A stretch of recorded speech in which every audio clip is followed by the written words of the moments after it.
Hi everyone, I'm Manju Bangalore and I'm a youth organizer, and today we have three amazing youth organizers with us. I'm just going to let everyone introduce themselves. Go ahead whenever you're ready. I'm Thandiwe Abdullah. I'm 16. I'm a rising college freshman from Los Angeles, California, and I organize with Black Lives Matter and March for Our Lives.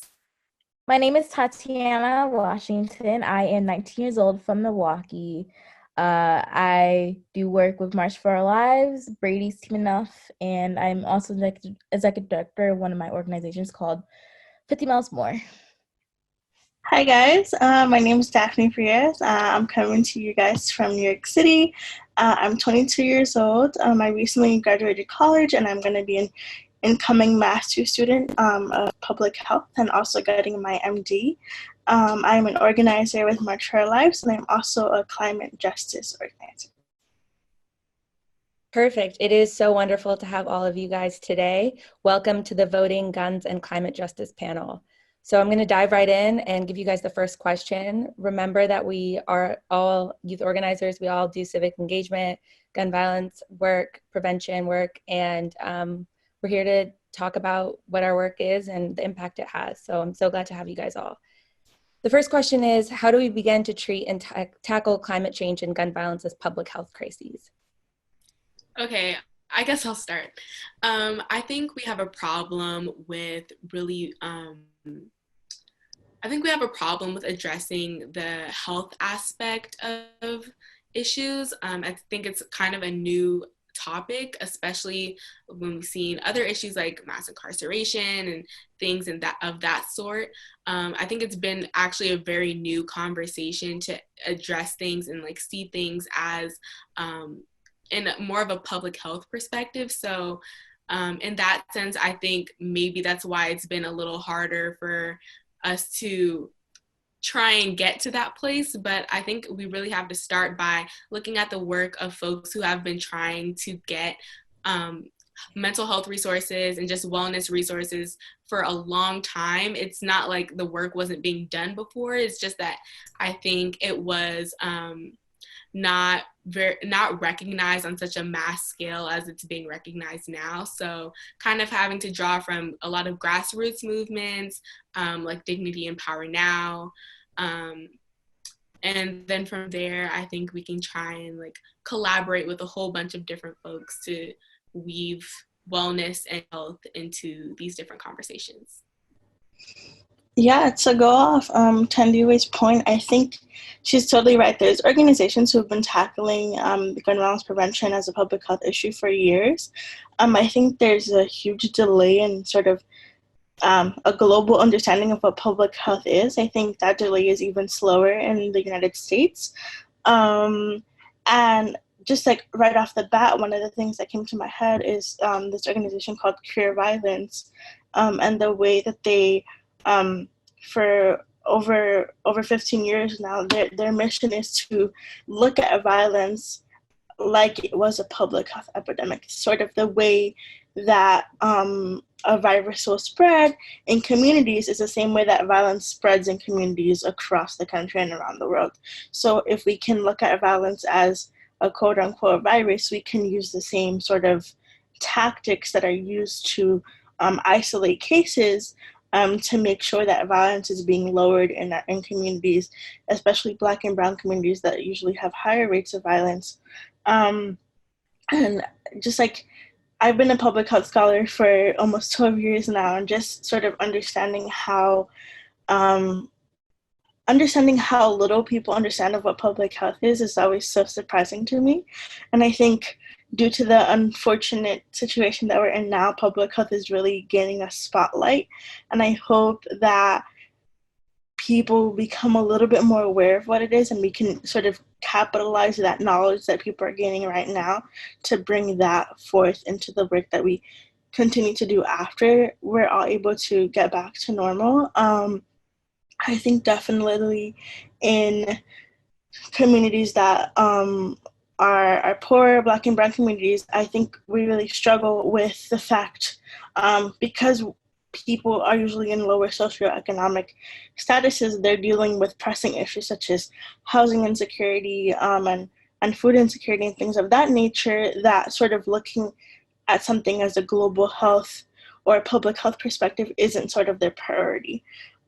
So trying to make sure that when we communicate with these communities, we're making sure that we're giving them the appropriate knowledge and sort of empowering them with public health education so that they can go and be leaders in their communities, and try to help end gun violence, and do as much as they can to sort of help their communities out.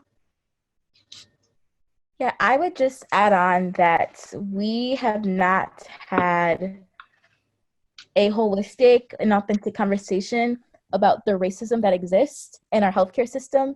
And because gun violence and climate change both disproportionately impact Black and Brown people, the conversation hasn't shifted to public health.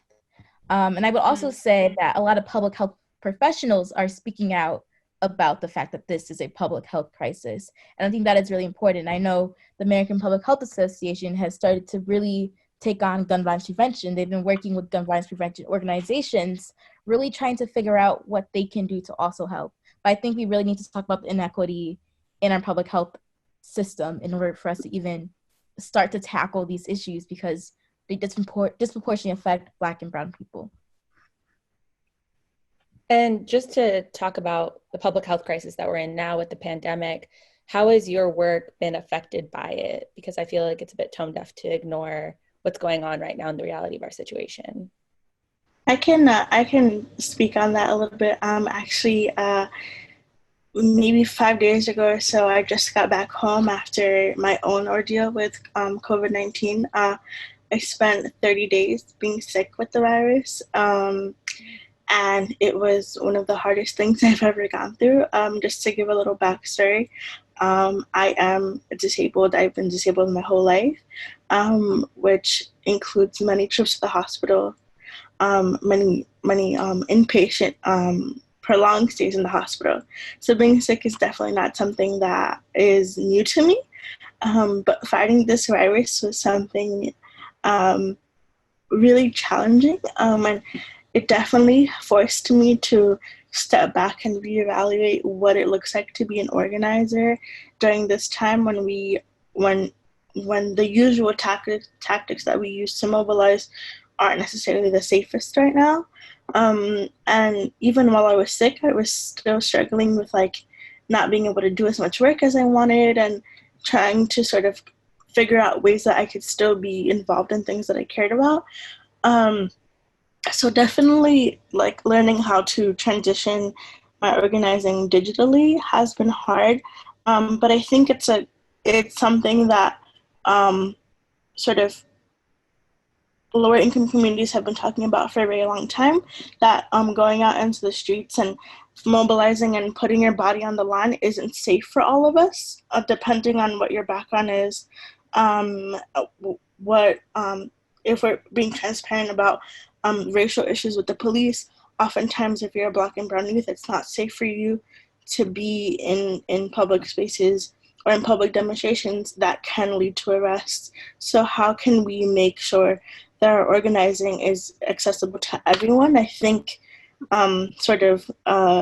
if this is the appropriate way to put it, a silver lining to this is sort of making sure that going forward our organizing is accessible to everyone. So definitely something that I've been utilizing and has always been sort of a healing tool for me is writing. So expressing sort of our fears and concerns through op-eds and through pieces that can be published so that we can still continue the conversation about the things that we care about and the issues that we want to put forth, I think has been a really cool tactic for me to utilize during a time where we're trying to figure out new ways to keep everybody interested. Yeah, kind of go off. Oh, I'm so sorry. Go ahead. No, I was just going to throw it to you actually, Thandiwe, because I know that you and I had an action planned for March 25th with BLM, and we weren't able to execute it. So it is about rerouting our strategies to digitally organize now. Yeah, that's definitely been very hard. But I think kind of also to go off of what Daphne was saying is that like it can be a period of reflection. Like, what can we do differently when we like do go back out in the streets and we can have our meetings? And I think a lot of the times as organizers, we forget like to take a beat. And I think now that we're at home, we can really kind of zoom out of everything and kind of see what we've been doing, kind of reflect on our organizing in the past year and think about how we want to move forward. So it can really be like, for me, I've been using it as more of a strategizing, I don't want to say a break, but a strategizing beat, just to like take some time out and carve that space that we don't get when everything's like very hectic outside. And then like also at the same time, it's also been, I think, very healing for me to be at home, because it does take a lot out of a lot of organizers to be constantly like planning the next action, planning the next meeting, organizing a phone call, like talking to other organizers all the time. It takes a lot out of you. So I don't think it's just me. I think a lot of people have been taking this as like a wellness break. Yeah, I would add on, like, here in Milwaukee, 80% of COVID-19 deaths are Black people, and Milwaukee is one of the country's most segregated cities and is constantly ranked as one of the worst cities for Black people to live in. And I think really what this is all revealing is something that a lot of people who've lived here their whole lives, I grew up in Milwaukee, known as like the system that is here does not work. And I think that really allowed us to like take, again, like that step back and like, we need to reevaluate the work that we've been doing, because it's been flawed, because this has been going on for so long. And all these systems that we really need to dismantle. And I think a lot of organizers have just really taken a step back. But I would say other than that, like, we're all collectively going through a fairly traumatic experience, right? And like everyone's lives has completely changed. And I think that's also just adjustment that everyone has to go through. Like, I was in school in DC and now I'm back home in Milwaukee, and I used to do lobbying with March for Our Lives. And obviously I'm not going on the Hill every day like I was doing before. So I think everything's just a readjustment, and just knowing that we're all in this together. I know it sounds cheesy and everyone's saying that, but we're collectively going through this experience together, but we're all interconnected. Yeah, I also think this has shown me like how much, or how little, I should say, organizers prioritize self-care. Until things started slowing down, I didn't really realize how tired I've been from all of the organizing that we're doing. And the minute my body got a moment to take a break from 5 conference calls a day and sort of typing away on Google Docs, my body realized like, hey, you're tired, you're working really hard, I think people undervalue how emotionally tolling organizing work is too. Like, we're doing this work because we wholeheartedly care about it, and we're putting our bodies and our souls into this work, and it's really emotionally taxing.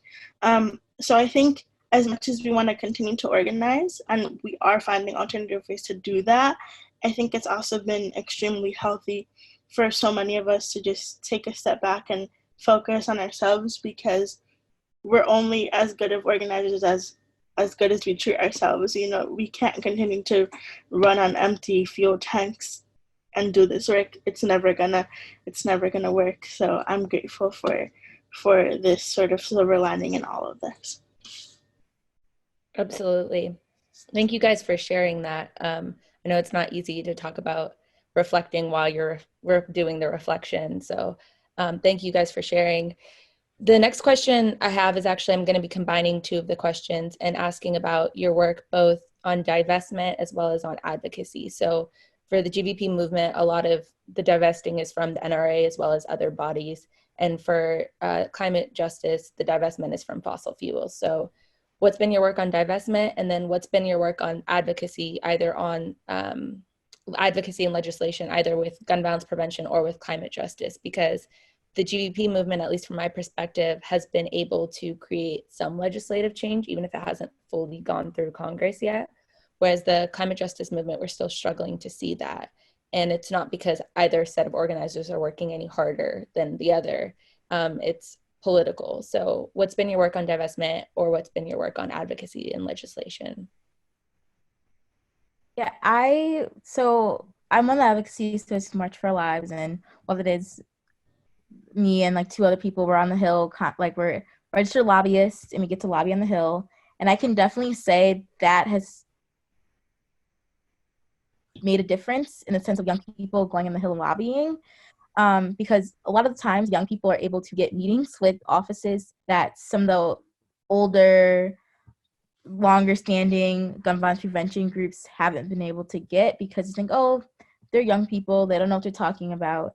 And then like we go into these meetings and like, oh, like we should have been more prepared for this meeting. They know what they're talking about.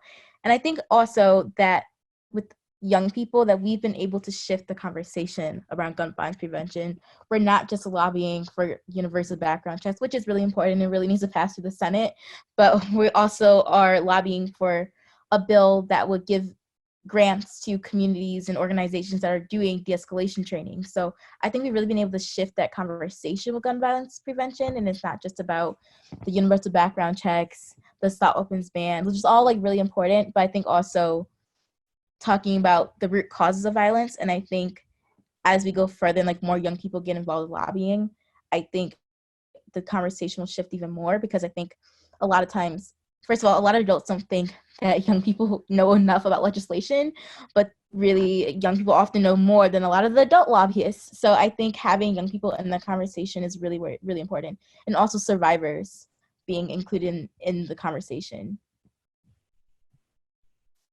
Yeah, I mean, for me, I was always like, before I really got involved really deeply with March for Our Lives, I was always like really grassroots.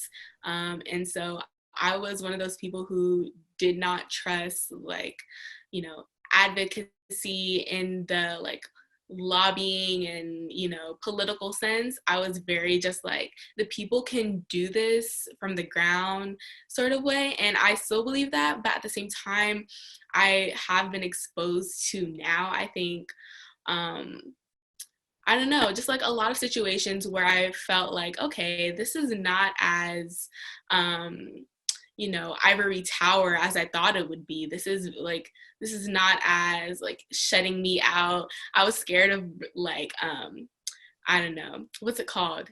Intellectual elitism. I was scared of like not knowing what certain words meant and, you know, how the system worked. But I do think now that I've been exposed to some legislation and folks like Tatiana, I was like, okay, this is really dope. And so a few years ago, BLM passed a bill. We went up to, well, and it was a whole bunch of other organizations too.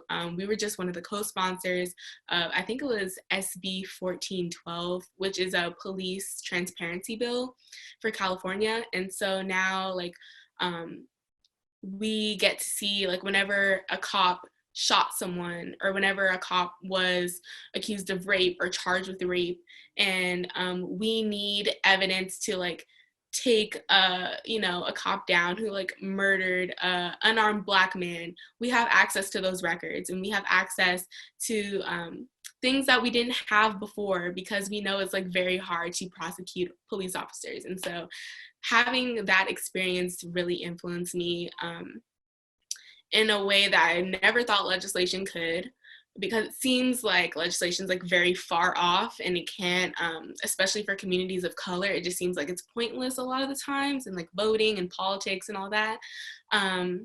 But like for me, I have to look families in the eye every day who have lost their Black and brown children and siblings and fathers and mothers, and I have to like listen to them cry, and I have to listen to them hurt, and I have to sit in the room with them when you know, the oh my God, the board, when the police board rules that, you know, the shooting was not out of policy.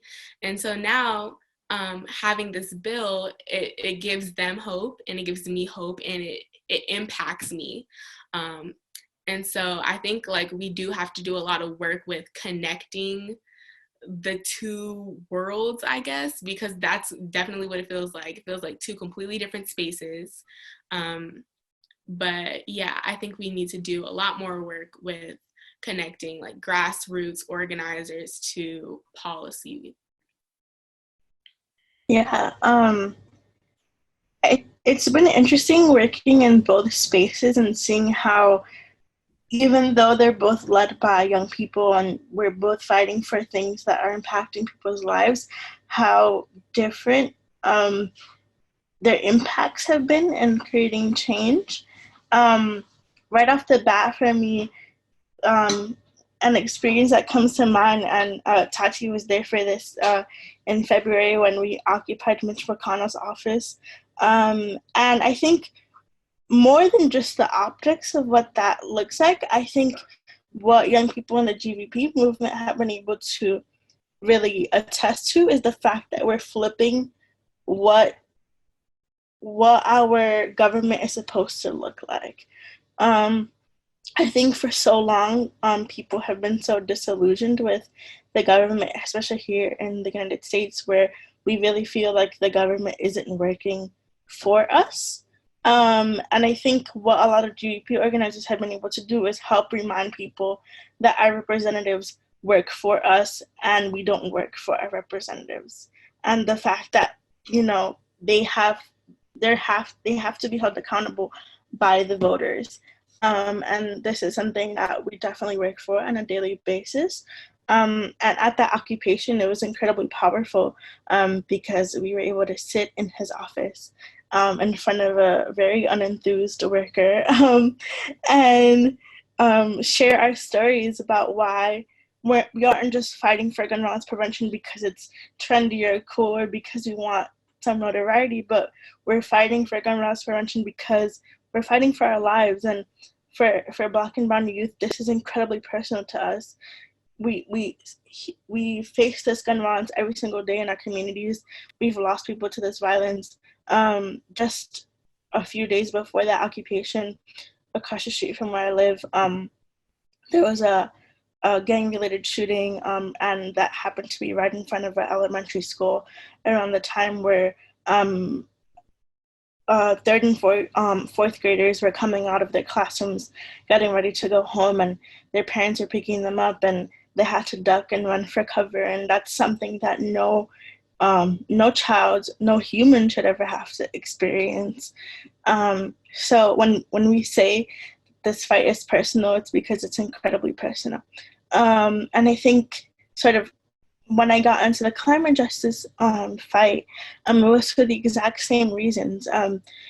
Living in a minority community, I think what a lot of people aren't necessarily privy to, and it has to do with sort of gatekeeping knowledge and sort of making sure that communities that are most impacted by the climate crisis and other things aren't necessarily aware of what's going on, is how city planning really affects sort of the climate crisis and how minority communities are most impacted by it. In minority communities, many times you'll see like sanitation stations and water treatment plants and all of these incredible pollutants that you wouldn't necessarily see in affluent communities, which is a direct correlation towards the value of our lives and how Black and Brown communities aren't necessarily valued as much. So it seems okay, quote unquote, to put these environmentally destructive things in our neighborhoods. And with that, I was able to work with young people from all over the world, from 120 countries, and we created a youth climate declaration. And it's literally a constitution that young people from all over the world put together, and they're demanding for global governments to work together to create change.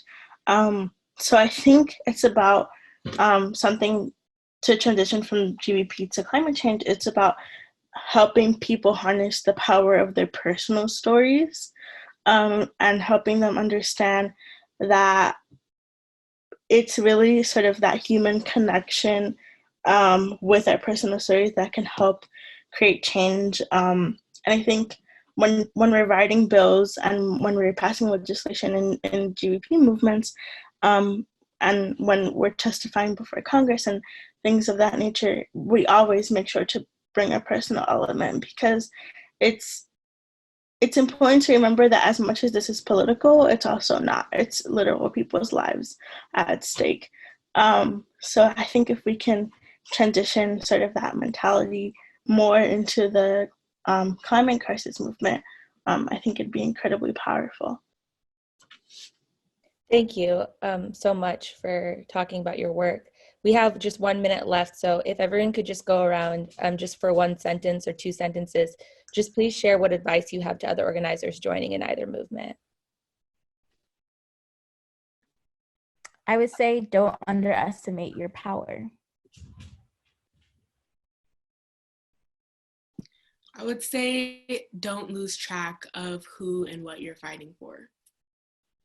Yeah, I would say don't let anybody tell your story for you. Your story is your power, and only you know it in and out. And many organizations look really great on the outside and will try to co-opt your story for leverage and for the sake of surface diversity. But please, please, please remember that as great as these organizations are, you are greater. You have individual power to create the most amazing change. So don't forget that, and stay true and hold to your story. And you're on your way to being a great organizer. Thank you so much, everyone. I really appreciate your time and effort in sharing your stories. Thank you. Bye, Thank guys. you. Bye.